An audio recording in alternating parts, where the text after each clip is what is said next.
Hi everyone, welcome back to my channel. A super quick video to unbox one thing. I was so excited I didn't even move anything out of the way. I just opened up this part of the envelope and then just just kind of started right here. So I am at my sewing table, which is also like my desk, and this is where I do my unboxings. Anyway, this is, I'm pretty sure that's everything. Yes, it is. This is, I'm pretty sure this is going to be my memory planner for next year, for 2022. Yes, it's September. It's the very end of September. It's almost October, okay? But I'm super excited. I'm gonna open this up now. So this planner's been around for, I want to say, a few years. And I know that it has a new owner, like the company. Let me move my laptop a little bit. The company has been changed and like a new person owns this. So here's how it shows up. I ordered one planner and then I did the pre-order. So I got a few things for free that were included in it. So I didn't have to buy those. So it's wrapped in just a piece of paper with a Quilter's Planner sticker. Have to tear that. So this is now owned by Lorinda Davis, and you can see her website here. That is editor and owner of Quilter's Planner and Cedar Bay Planner Company, quiltersplanner.com. Here is the cover that I got. There's like a scratch on it. Okay, I'm super not picky. Sorry for pointing that out. I am totally not picky. Let me double check what the name of this one is. This is the Blue Stripes. Okay, that's kind of obvious. Let's take a look at what's included. Like I said, this was because of the pre-sale that I got these few things. And I'm not sure that I would have bought them. I don't know, because I don't know. So what you have is a bookmark. This is like clear plastic, transparent plastic, kind of has a quilt design on it with a ruler that goes to 9 inches. Here is a, what do you call it? Like you can write on it with an erasable marker. Things to do and habit tracker. Other side has personal to-do list and quilting to-do list. And then a shopping list. Other side has a meal planner. That's kind of cool. So let me set those off to the side for a second. So this is a Quilter's Planner. It is, you know what? Here is a measuring grid right here on my table because this is my cutting mat. So this is, it's about 7.5 by 9, not including the coil. That's just the paper. So like I said, this is the Blue Stripes. Quilter's Planner 2022, January to May, June to October, November, December, patterns, projects, references. So I did purchase the Quilter's Planner. I want to say I purchased it the first year it came out. It was a few years ago, and honestly, I didn't use it. I want to use it next year as a memory planner. So 2022, right when you open, you just get the name, you get a note from Lorinda, your personal information, phone numbers, birthdays, quilt shops, family member sizes, my sewing machine inventory. So that is my sewing machine. It's room for 2 sewing machines on here. So service history, last time I changed the needle, current foot on the machine. The next page has my sewing tools inventory, machine feet, rulers, tools, and hoops.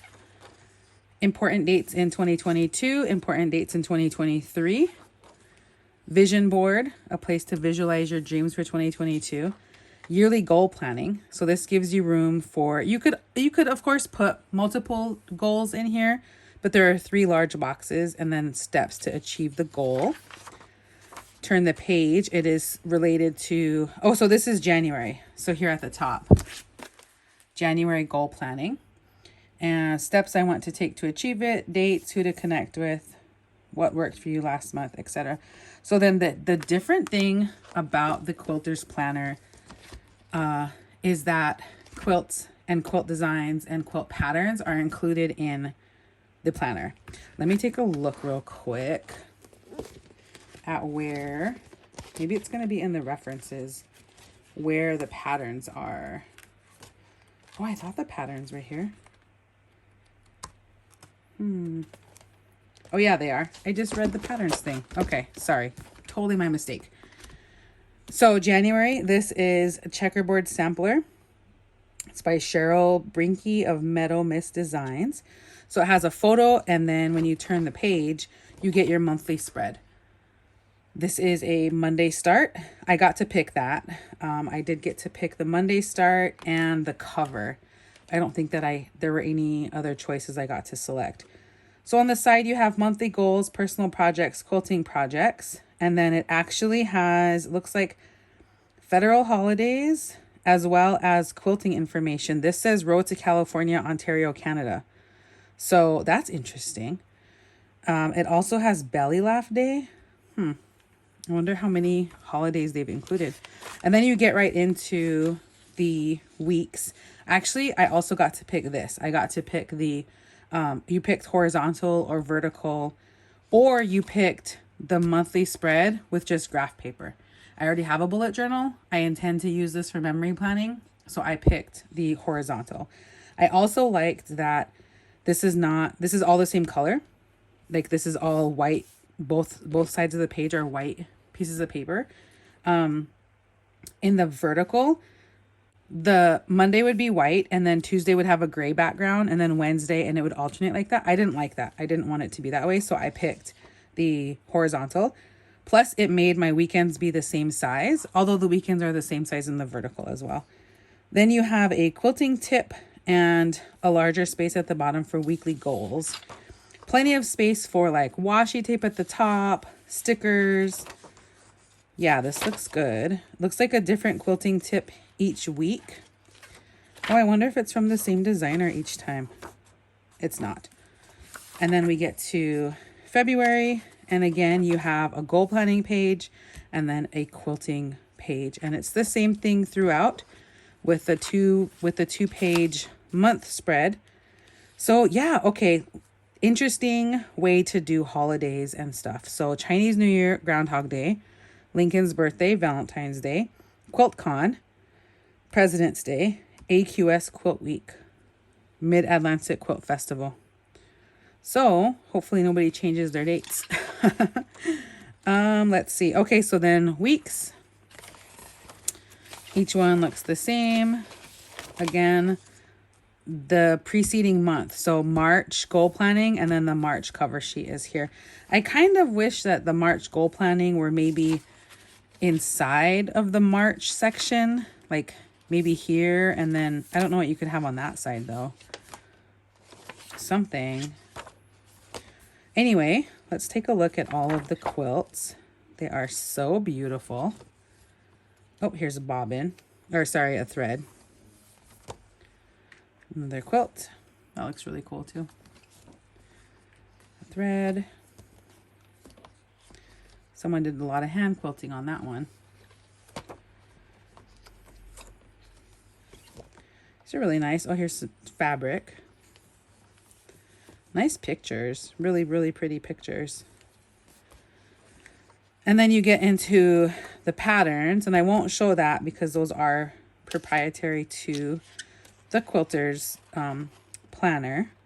It looks like you do not get, so here you get December, the last week of December. Saturday's the 31st, the 1st is Sunday. So you get January 1st, and then you get a blank graph paper here. You get an entire section that has the projects from each of the month covers. And then here is another sheet of graph paper. This project section is for your projects. So this has due date, project, recipient, and then it has a bunch of stuff across the top, which is, let's see, fabric chosen, cut, pieced, assembled, back, basted, quilted, bound. That's very cool. I have a similar spread in my, I used to have a similar spread in my bullet journal, I used it for when I was making star quilts. Here is some project planning pages. So you get a tiny little graph paper for you to sketch your design. Some steps to take, supplies, all the information is here at the top: title, pattern details, size, date started, date completed. And then here are some a dot grid page, excuse me, on the right side. So you get quite a bit of those. The whole entire section is project planning pages. That's cool. And then V blocks and swap projects, and those are sorted. They have them by months for you, so you can keep track of each month. And then a swap planner with name of the swap, check-in dates, due date, your partner's information. That is kind of interesting. And then another graph paper, and then a reference section. I do recall the reference section. So fabric breakdown, cutting estimator, piecing methods. I love the half square triangle, 8 at a time. And the flying geese. Oh yeah, these are perfect. These are really good, like basics to have on hand. And oh, they also give you, for your finished half square triangle, here's what size to start with. Same thing with the geese. Nice, I like that. Here's some color theory information with a color wheel. That's really good to have too. And then what do we have here? Measure twice, cut once. Common cuts of fabric. So maybe this is for yardage planner. I suppose if you're designing, okay, I've seen this done where if you're designing a quilt. So here they have it as 2 yards, and then here's 1 yard with it split. Width of fabric is assumed to be 42 inches. Quilting cotton is typically 42 inches. So they give you 42 inches here, and then a yard and another yard. So if you're planning a quilt, you can say, oh, I need half a yard, and then I need a fat quarter, and you can kind of draw and decide, like, actually, I'm going to need a yard and a half of that fabric. That's kind of cool. I kind of like that. So you get 2 pages of that, and then you get, what are they calling this? An idea saver. So some graph paper, dot grid paper, triangle. So this is for your quilts. Hexagon, blank sheets. More information about Quilter's Planner and the Quilter's Planner team. And then at the back is one single pocket on this interior. And then you have the back of the cover, of the back cover. I can't pick it up. So what am I not a fan of? I am not a fan of this. Look at that. I am not a huge fan of that. I definitely prefer, what do I prefer? I really like the rings that the Happy Planner comes on. I don't know. I feel like this is going to get bent and squished and like messed up. It's pretty flexible, so maybe if it gets bent, it just kind of bounces back into place. Let's try out some of these here. So shopping list. I also don't like these. I feel like these will like break off super easily. Let's see how hard is it to pop these in?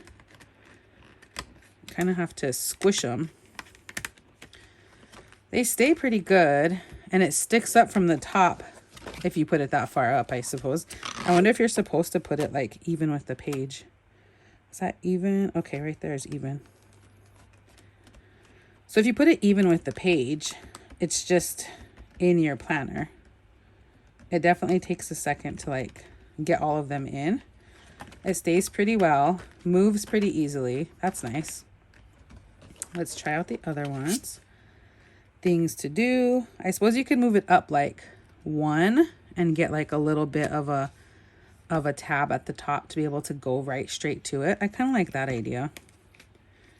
My only problem is like I said, I don't use erasable markers.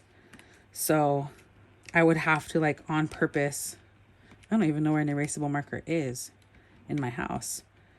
I have to go find one, and then I would have to keep it with my, see, look, it's kind of, they're not staying in there.